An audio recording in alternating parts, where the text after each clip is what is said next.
नमस्कार दोस्तों, मैं हरपाल सिंह फ्लोरा और आप देख रहे हैं स्पोर्ट्स नाइट टीवी इंडिया।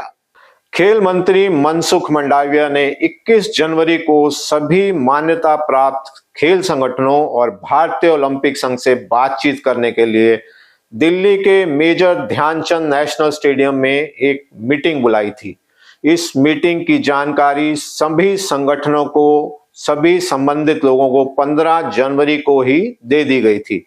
इस मीटिंग में सभी संगठनों के पदाधिकारी, खेल मंत्रालय के अधिकारी और स्पोर्ट्स अथॉरिटी के अधिकारी भी मौजूद थे, लेकिन एक शख्स की गैर मौजूदगी चर्चा का विषय बनी रही और वह है हमारी आईओए अध्यक्षा महामहिम पीटी उषा। खेल मंत्री द्वारा बुलाई गई इस मीटिंग में पीटी उषा के गैर हाजिर रहने पर कयास लगाए जा रहे थे कि वह जानबूझकर इस मीटिंग से गैर हाजिर रही।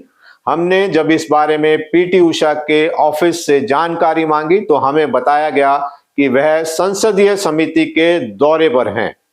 भारत में खेल व्यवस्था और खेलों के भविष्य पर चर्चा हो और उसमें भारतीय ओलंपिक संघ की अध्यक्षा गैर हाजिर हो, इस पर सवाल उठना तो लाजमी है।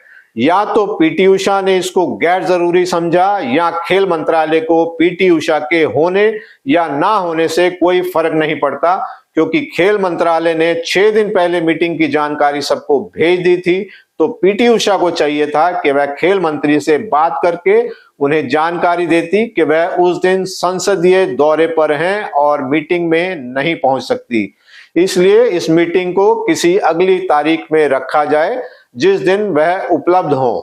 जाहिर है कि खेल मंत्रालय और सरकार के बीच समन्वय ना होने के चलते ऐसा हुआ, या फिर पीटी उषा ने ही इस मीटिंग में ना जाना बेहतर समझा हो, क्योंकि इस मीटिंग में कुछ विभिन्न मुद्दों पर चर्चा हो सकती थी जिस पर शायद पीटी उषा चर्चा करने से बचना चाहती थी। मीटिंग में खेलों के भविष्य को लेकर विभिन्न मुद्दों पर चर्चा हुई जिसे खेल संगठनों ने सराहा।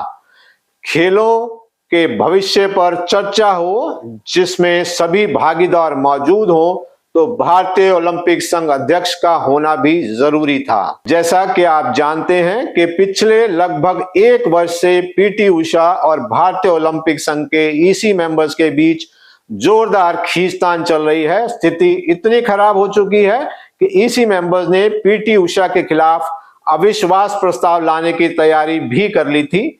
पीटी उषा ने मीटिंग नहीं होने दी, जिसके चलते अविश्वास प्रस्ताव टल गया। ईसी मेंबर्स असहाय और हताश दिख रहे हैं क्योंकि वह कुछ कर नहीं पा रहे हैं। पीटी उषा की मनमानी से निपटने के लिए उनके पास अब कोई रास्ता नहीं बचा, तो उन्होंने सरकार का रुख किया था। बताया जाता है कि सरकार चाहती थी कि पीटी उषा को हटाने के बजाय उनका इस्तीफा ले लिया जाए, लेकिन पीटी उषा इसके लिए तैयार नहीं हुई, बल्कि पीटी उषा और आक्रामक हो गई। पीटी उषा ने सरकार से डटकर मुकाबला करने की ठान ली लगती है। इसका उदाहरण हाल ही में इंडियन गोल्फ यूनियन के चुनाव हैं। इंडियन गोल्फ यूनियन के चुनाव में साफ तौर पर देखा गया कि खेल मंत्रालय ने विजेंद्र सिंह गुट को मान्यता दी, जबकि पीटी उषा ने शेट्टी गुट को मान्यता दी। मजे की बात यह थी कि शेट्टी गुट की एजीएम और चुनाव ओलंपिक भवन में उसी दिन हुए जिस दिन ब्रिजेंद्र सिंह गुट की एजीएम और चुनाव हुए। तो आप अंदाजा लगा सकते हैं, खेल मंत्रालय और पीटी उषा के बीच किसी तरह का कोई समन्वय नहीं है। खेल मंत्रालय और पीटी उषा, उन दोनों को मालूम था कि 2 अलग अलग एजीएम और चुनाव हो रहे हैं, लेकिन किसी ने भी इसे ना तो रोका और ना ही इस पर एक दूसरे से चर्चा की।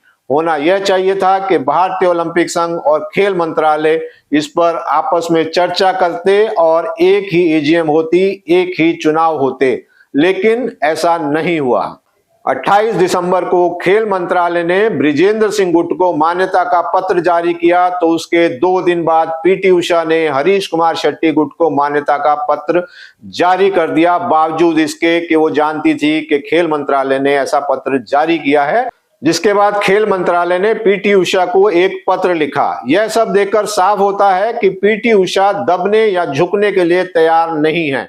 वह सीधा सीधा सरकार को चुनौती देती दिख रही हैं और ईसी मेंबर्स के लिए भी यह एक साफ संदेश है कि वह उनके दबाव में भी आने वाली नहीं है। ऐसे और भी किस्से हैं जिससे दिखता है कि सरकार और पीटी उषा के बीच सब कुछ ठीक ठाक नहीं है। जिस सरकार ने पीटी उषा को इस पद पर जोड़ तोड़ की, वही सरकार आज असहाय दिखती है। स्पोर्ट्स अथॉरिटी के पूर्व निदेशक संदीप प्रधान, जिन्होंने यह सारा गणित बिठाया था, शायद उनको अब लग रहा होगा कि वह कहीं ना कहीं चूक गए हैं। संदीप प्रधान और भाजपा सरकार आज सोच रही होगी कि जिस वजीर को रक्षा के लिए बिठाया गया था, वही वजीर आज उनके साथ शह और मात का खेल खेल रहा है और सरकार असहाय होकर केवल देख रही है।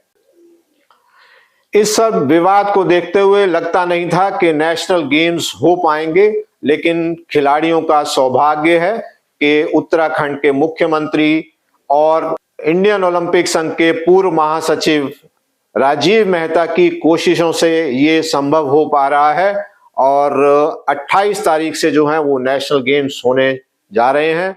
और हमारी भी कोशिश रहेगी कि हम देहरादून से हमारी टीम जो है वो आपके लिए वहां से इंटरव्यूज और जानकारियां लेके आए। चैनल को सब्सक्राइब करना और वीडियो को लाइक करना ना भूलिएगा। बहुत बहुत शुक्रिया, धन्यवाद।